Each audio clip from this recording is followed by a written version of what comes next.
Arman jalan ke arah jendela. Niatnya sih dia cuma mau ngintip sedikit. Pas Arman buka gorden itu sedikit, seret, Arman langsung kesetun bro. Karena dia ngeliat dari semua rumah panggung itu udah ada.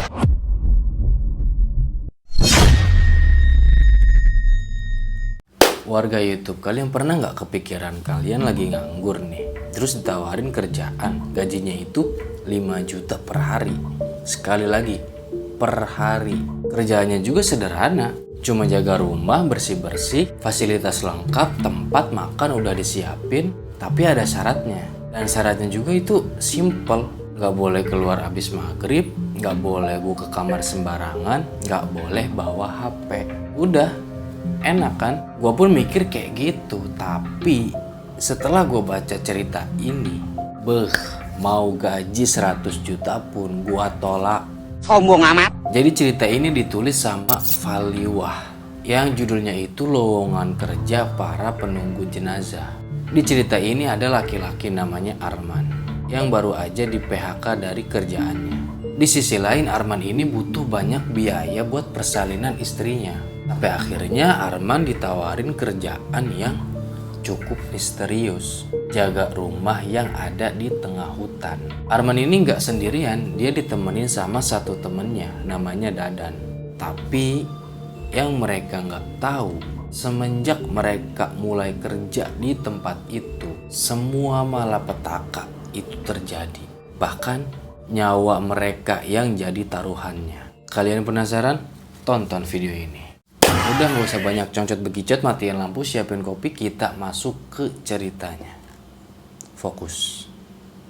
Siang itu, Arman yang baru aja di PHK dari perusahaannya, dia mau pulang nih ke rumahnya. Tatapannya kosong, dia itu jalan di atas trotoar sambil agak bengong. Arman ini bingung harus cari kerja di mana lagi. Sementara dia ini udah punya 2 anak sama istrinya namanya Rani. Itu lagi hamil anak ketiga. Arman berpikir keras gimana caranya dia bisa dapat kerjaan lagi buat nafkahin keluarganya sekaligus buat biaya persalinan istrinya. Dia terus aja mikir sampai akhirnya pas Arman ini mau nyebrang, tiba-tiba, "Woi, kalau nyebrang lihat-lihat dong." "Oh iya maaf pak, maafin saya pak, maaf." Singkat cerita, Arman yang udah sampai di depan rumah, dia ini langsung disambut sama istrinya yang raut wajahnya itu kayak keheranan. Gak biasa-biasanya Arman ini pulang di waktu jam kerja. "Loh, kok abang udah pulang? Abang sakit?" "Abang mau cari kerjaan lain dek." "Emang kenapa sama pekerjaan sekarang? Abang dipecat." "Kenapa dipecat? Abang bikin kesalahan?" "Ada pengurangan karyawan dek, karena perusahaan lagi kolaps, jadi abang kena imbasnya." Di situ Rani langsung ambil air minum buat dikasih ke Arman, terus dia duduk nih di pinggirnya Arman. Dia bilang, "Abang yang sabar, insya Allah nanti dapat kerjaan yang lain." Arman nggak jawab apa-apa di situ. Dia langsung ngasih amplop warna coklat. Terus dia bilang, "Ini uang pesangon yang abang terima dek. Mudah-mudahan cukup ya sampai abang dapat kerja lagi." Rani nggak ngomong apa-apa di situ. Dia terima amplopnya terus dia buka. Ternyata isi dari amplop itu 5 lembar uang merah. Nah di saat lagi diem-dieman kayak gitu, tiba-tiba ada pesan masuk nih dari temennya Arman yang isinya tuh kayak gini. Arman yang ngebaca itu langsung seger dia. Gak pakai lama Arman langsung pamit sama istrinya. "Dek, abang mau keluar dulu sebentar, ada temen nawarin kerjaan." Ya Rani di situ nggak gimana-gimana. Dia cuma berdoa semoga kerjaan ini jadi jalan rezeki buat keluarganya. Singkat cerita, Arman sampai nih di rumah megah yang nawarin kerjaan itu. Sementara temannya Arman, si Dadan yang tadi ngechat dia, itu udah nunggu di depan gerbang. "Ayo man, kita langsung masuk aja. Bos udah nunggu kita di dalam." "Tunggu dulu Dan. Emang kerjaan apa yang mereka tawarin?" "Aku juga belum tahu sih. Tapi nanti dijelasin katanya kalau udah ketemu. Ya udah, mereka masuk nih ke rumah megah itu. Di dalam rumah, pandangan mereka itu langsung ngeliatin ke sekeliling ruang tamu.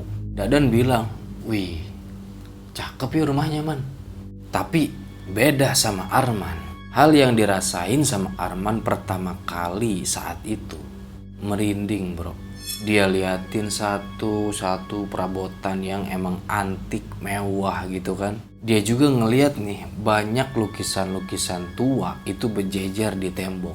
Nah, yang bikin Arman ini merinding, gambar dari lukisan itu orang-orang bermuka rata. Nggak ada mata, nggak ada hidung, nggak ada mulut, nggak ada alis, pokoknya rata.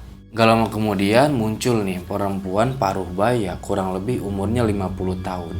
Lagi-lagi perempuan itu bikin si Arman ini agak merinding juga. Ekspresi dari perempuan itu aneh, gak ngomong apa-apa, bahkan senyum aja enggak. Dia cuma ngasih isyarat buat ngajak Arman sama Dadan ini naik ke lantai 2 buat ketemu sama pemilik rumah ini. Mereka terus naik tangga sampai akhirnya perempuan tua itu berhenti di depan pintu salah satu ruangan yang ada di lantai 2. Dia buka pintu, terus langsung nyuruh Arman sama Dadan buat masuk. Sementara perempuan itu udah dia cabut nggak ngomong apa-apa. Di dalam ruangan itu, Arman sama Dadan langsung disambut lagi nih sama perempuan yang lebih tua dari perempuan yang nganterin mereka ke lantai 2. Tapi perempuan tua yang di dalam ruangan ini kelihatannya itu lebih berkarisma, berwibawa, ramah, beda banget sama pembantu yang tadi. Dari tampilannya aja udah beda nih, duduknya kalem, pakai kebaya, rambutnya disanggul, persis kayak orang-orang Jawa zaman dulu. Perempuan tua itu nyuruh Arman sama Dadan buat duduk. Terus beliau bilang, "Pekerjaan ini cukup sederhana.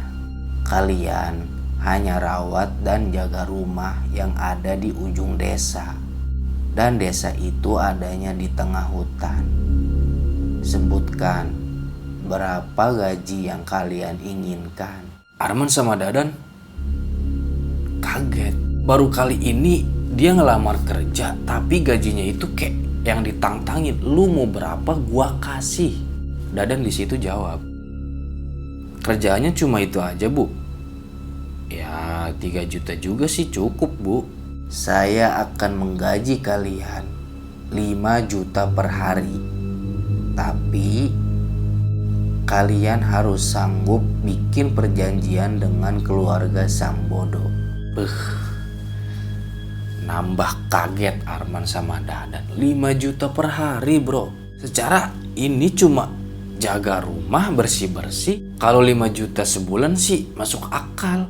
Lah ini per hari, bro. Mereka di situ diem nih, senengnya ada, ragunya ada, cemasnya juga ada. Karena mereka belum tahu pasti nih kerjaan apa yang bakal mereka kerjain nantinya. Ditambah mereka nggak tahu apa yang dimaksud perjanjian dengan keluarga Sambodo. Di saat keadaan hening kayak gitu, perempuan tua itu nanya lagi, sanggup apa enggak?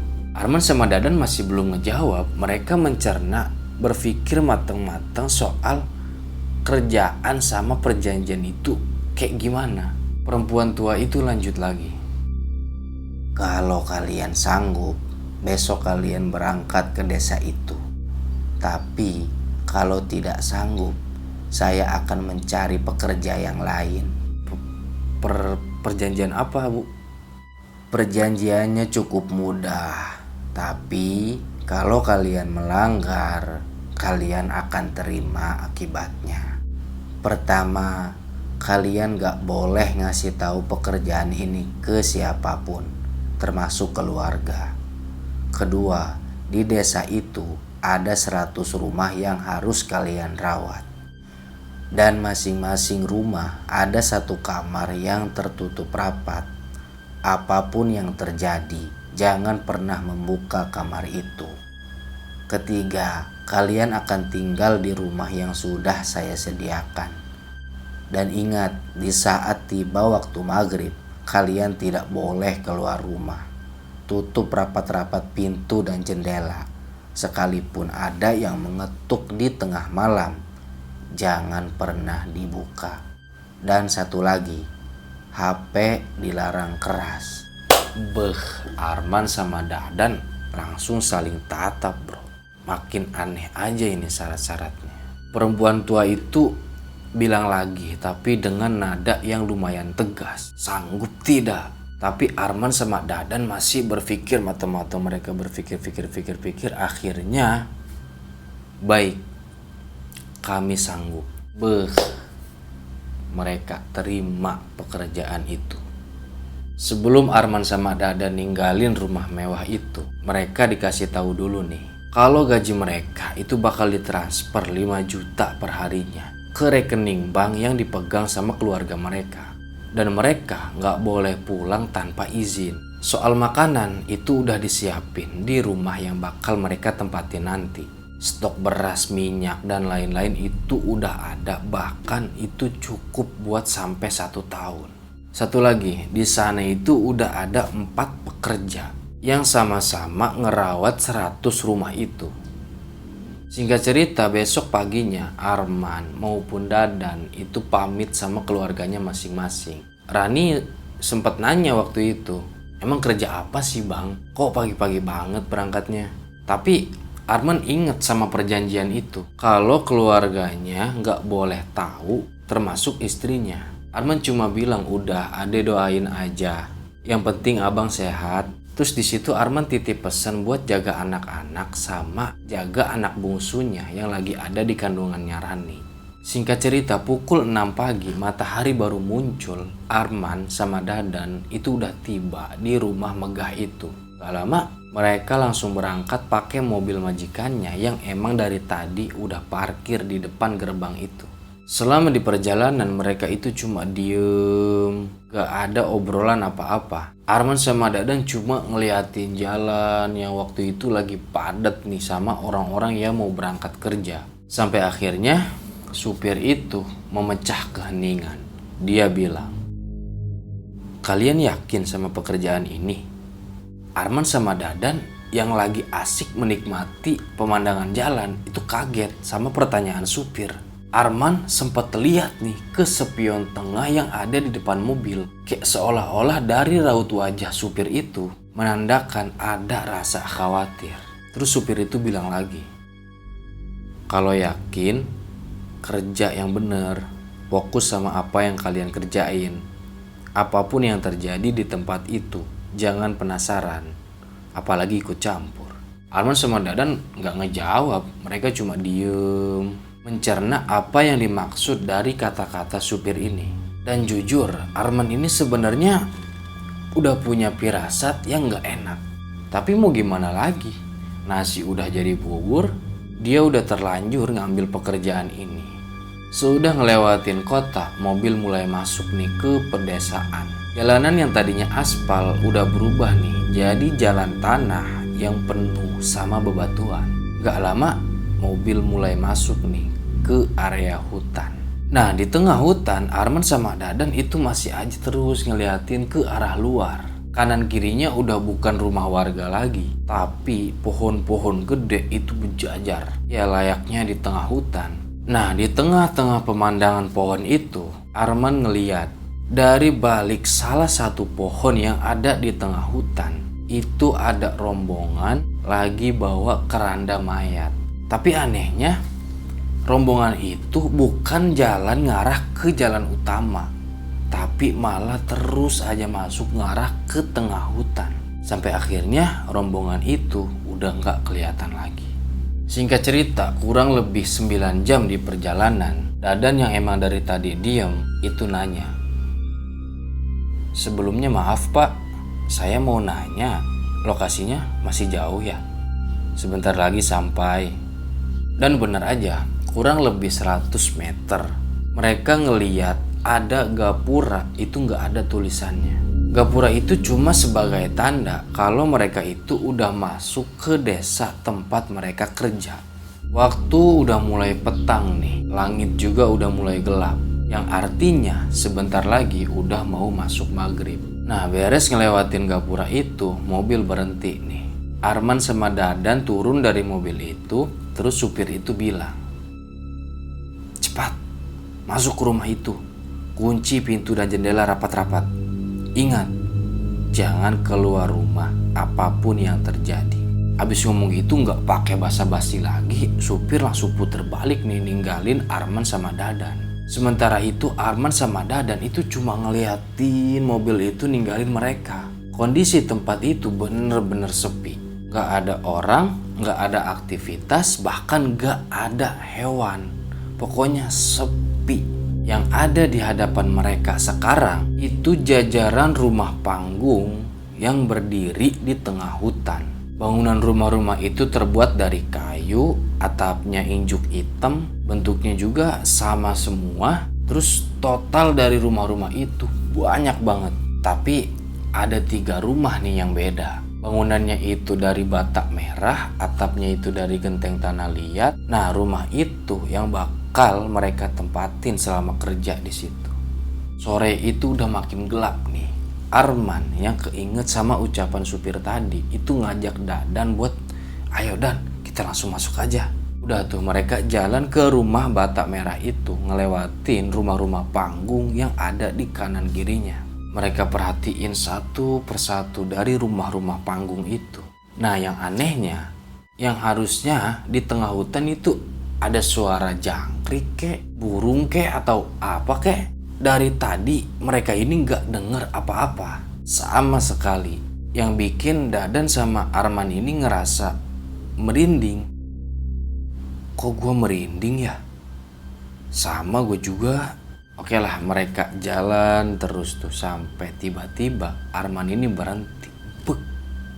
Arman ngeliat dari salah satu rumah panggung yang gak jauh ada di depan mereka, itu jendelanya kebuka. Nah, dari balik jendela itu ada yang merhatiin sosok cewek pakai baju putih, mukanya datar, matanya sayu, ngeliatin ke Arman sama Dadan. Tapi Dadan gak ngeliat apa yang si Arman ini lihat. Terus Dadan nanya, "Man, ada apa?" "Ah, enggak, udah, ayo jalan." Setelah sampai di depan rumah bata merah, Arman sama Dadan itu langsung masuk nih, yang pintunya sengaja nggak dikunci. Di dalam rumah itu keadaan gelap. Arman coba meraba-raba tembok, niatnya mau cari saklar lampu, tapi nggak ada. Akhirnya dia coba buat ngambil korek yang ada di kantong, dia nyalain, cekrek. Dia mulai cari lagi saklar lampu pakai cahaya api yang seadanya. Tapi tetap nggak nemu. Dia malah nemu 2 lampu templok yang ada di ujung tembok. Yang artinya di rumah itu emang nggak ada listrik. Ya udah, Arman nyalain lampu itu pakai korek, des. Walaupun nggak begitu terang, tapi lumayan lah. Ruangan itu udah mulai kelihatan nih. Nah, rumah itu sebenarnya nggak begitu luas. Cuma ada ruang tamu, 1 kamar, sama 1 dapur yang kelihatannya itu rapi terus bersih. Dan waktu itu langsung nutup pintu, dia kunci. Gak lupa juga jendela dia tutup rapet. Dia tutup juga pakai gorden, seret. Dirasa semuanya udah ketutup rapet, udah aman. Baru nih mereka istirahat. Selang beberapa jam kemudian, di tengah-tengah mereka lagi istirahat, gak tahu siapa, pintu depan itu tiba-tiba ada yang ngelempar pakai batu. Dua. Dadan yang refleks, dia mau ngecek nih keluar. Tapi di situ Arman langsung ngingetin Dadan, "Shh, Dan, jangan. Lu nggak inget peraturannya? Jangan keluar apapun yang terjadi."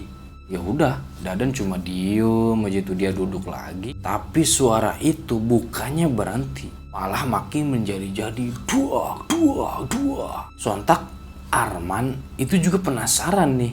Ini apa sih orang ngeganggu yang lagi istirahat gitu. Arman jalan ke arah jendela. Niatnya sih dia cuma mau ngintip sedikit. Tapi pas Arman buka gorden itu sedikit, seret, Arman langsung kesetun bro. Badannya bener-bener gak bisa gerak. Karena dia ngeliat dari semua rumah panggung itu udah ada jasad yang dibungkus pakai kain putih, berdiri tepat di ambang pintu masing-masing rumah panggung. Yang bikin Arman tambah merinding, wajah-wajah jasad itu sama percis kayak lukisan yang ada di rumah majikannya. Rata semua. Arman pelan-pelan mundur dari jendela itu. Wajahnya udah pucet, keringetnya udah keluar semua. Dia duduk di posisi yang agak jauh dari Dadan. Dadan yang heran sama gerak-geriknya Arman, itu dia nanya, "Man, ada apa? Lu ngeliat apa?" Arman yang tatapannya kosong, itu dia nggak jawab apa-apa. Dia cuma bengong aja. Dadan panik di situ. Dia samperin si Arman terus nanya lagi, "Man, lu kenapa sih? Jangan bikin gue takut dong." Arman masih nggak jawab apa-apa. Ditepak-tepakin badannya sama si Dadan ya kan. "Woi, Man, lu kenapa woi?" Arman berdiri di situ. Dia jawab, tapi suaranya itu udah bukan suara Arman. "Jangan pernah melihat apa yang tidak semestinya dilihat." Abis ngomong gitu, tiba-tiba Arman ini plek, jatuh dia ke lantai, pingsan. Dadan nambah panik di situ. Nih anak kenapa? Dia ngelihat apa di jendela? Tapi untungnya nggak lama kemudian Arman langsung sadar nih. Dadan langsung nanya lagi, "Man, lu tadi kenapa? Lu baik-baik aja kan?" Gue nggak bisa cerita sekarang Dan. Besok aja. Kayaknya kita masuk kamar aja deh, terus istirahat. Dadan sebenarnya masih penasaran apa yang Arman lihat waktu dia ngintip di jendela. Tapi ya udahlah, dia cuma ngikutin apa kata Arman buat istirahat. Lagian besok hari pertama mereka kerja. Di dalam kamar, Arman sama Dadan tiduran tuh di atas kasur yang lumayan cukup kecil, tapi bisa lah buat tidur berdua. Dadan masih kepikiran tuh soal kejadian Arman barusan yang bikin Dadan ini gak bisa tidur. Sementara Arman itu udah merem nih. Gak tahu dia udah tidur atau belum. Yang jelas Arman ini sebelum tidur sempet kepikiran kalau dia itu nyesel udah ngambil kerjaan itu. Dia ngerasa nih tempat emang udah gak beres. Ditambah dia ini udah ngalamin kejadian yang di luar nalar. Sampai-sampai muncul nih di benak hatinya Arman kalau dia itu mau berhenti. Tapi dipikir lagi kalau itu semua udah gak bisa. Mereka udah terlanjur terikat sama perjanjian aneh itu. Malam semakin larut, Dadan masih belum aja bisa tidur nih. Jujur aja dia juga ngerasain apa yang Arman rasain. Gak betah tinggal di tempat mengerikan itu. Nah, dikala Dadan lagi ngerasa gelisah kayak gitu, tiba-tiba Dadan tahu kalau suara itu dari pintu depan. Tapi dia nggak berani ngecek karena ya tadi itu inget sama peraturan. Suara itu terus saja kedengaran kurang lebih 1 jam suara itu bunyi. Dadan cuma bisa diam aja di atas kasur ngedengerin suara itu. Sampai akhirnya suara itu hilang. Dadan lega di situ. Baru nih Dadan bisa tidur dengan tenang. Tapi di saat Dadan baru merem gitu kan, tiba-tiba ada suara nangis sama suara orang kayak nyanyi lagu Ratapan Kematian. Wah, Dadan makin gak karuan di situ. Bulu kuduk dia udah merinding semua. Di situasi lagi kayak gitu, tiba-tiba perut Dadan ini mules. Dadan mau keluar kamar, tapi takut. Sementara perutnya itu udah benar-benar mules. Lu tahu kan rasanya mules yang benar-benar udah di ujung tanduk. Nah, itu yang Dadan rasain. Dia berusaha buat nahan rasa mules itu, tapi nggak bisa. Semakin ditahan malah makin mules. Akhirnya Dadan keluar kamar nih. Nah, di sisi lain suara nangis, suara nyanyi itu udah nggak ada. Dadan keluar kamar, dia nyari kamar mandi, tapi nggak ketemu. Dadan baru ngeh kalau pertama kali dia datang sama Arman, dia nggak ngeliat kamar mandi di rumah itu. Yang artinya kamar mandi itu ada di luar rumah. Dadan ragu di situ. Kalau sampai dia berani keluar rumah, berarti Dadan udah melanggar aturan. Tapi kalau nggak keluar, ini udah hampir nongtot bro. Sambil mikir keras dia bolak-balik nahanin mules. Akhirnya dia mutusin keluar. Begitu Dadan buka pintu depan, yang pertama kali dia rasain itu dingin. Gak lama, wush, ada angin kenceng banget. Tapi Dadan gak peduliin semua itu. Pokoknya gimana caranya dia itu mesti nemuin kamar mandi. Sementara kondisi malam itu sepi, gak ada suara jangkrik, gak ada suara tonggeret. Pokoknya hening. Dari rumah-rumah panggung yang dia lihat itu gelap. Cuma ada bayangan ranting-ranting pohon yang sekilas bentuknya itu kayak tangan-tangan mayat. Dadan jalan ke arah belakang dan bener, kamar mandi itu ada di belakang. Bangunannya dari bilik bambu, atasnya injuk hitam. Gak pakai lama Dadan langsung masuk, baru dah tuh dia nuntasin hajatnya. Nah baru aja dia lega nih dari rasa mulesnya, tiba-tiba suara nyanyian itu kedengeran lagi. Yang lebih gokilnya, kali ini nyanyiannya itu ada backsoundnya, suara gamelan Sunda. Dadan merinding di situ. Dia langsung buru-buru ngeberesin hajatnya, terus dia langsung keluar nih dari kamar mandi itu. Nah baru aja beberapa langkah, Dadan ini ngeliat di depan rumah panggung itu udah banyak orang ngebentuk kayak lingkaran. Di tengahnya itu ada cewek lagi nari jaipong pakai kebaya warna merah darah. Orang-orang itu fokus ngeliatin si cewek itu nari. Dadan nggak tahu dia ini sadar apa enggak, tiba-tiba badannya itu kayak ketarik. Dia jalan nyamperin kerumunan orang itu, sampai-sampai nggak tahu nih gimana caranya Dadan udah ada di tengah-tengah lingkaran itu. Dadan ini kayak kehipnotis. Pelan-pelan dia ikutin gerak-gerik tarian si cewek kebaya merah ini ya kan. Dia ikutin yang seolah-olah Dadan ini udah hafal sama tariannya. Makin cepet dia nari sampai akhirnya Dadan ini kehabisan tenaga nih. Nah baru di situ Dadan sadar kalau kumpulan orang-orang itu termasuk si cewek kebaya merah itu mukanya rata semua. Sontak Dadan langsung pingsan dia. Keesokan harinya Arman baru bangun nih. Dia nengok ke sebelah kanan. Loh, Dadan kemana?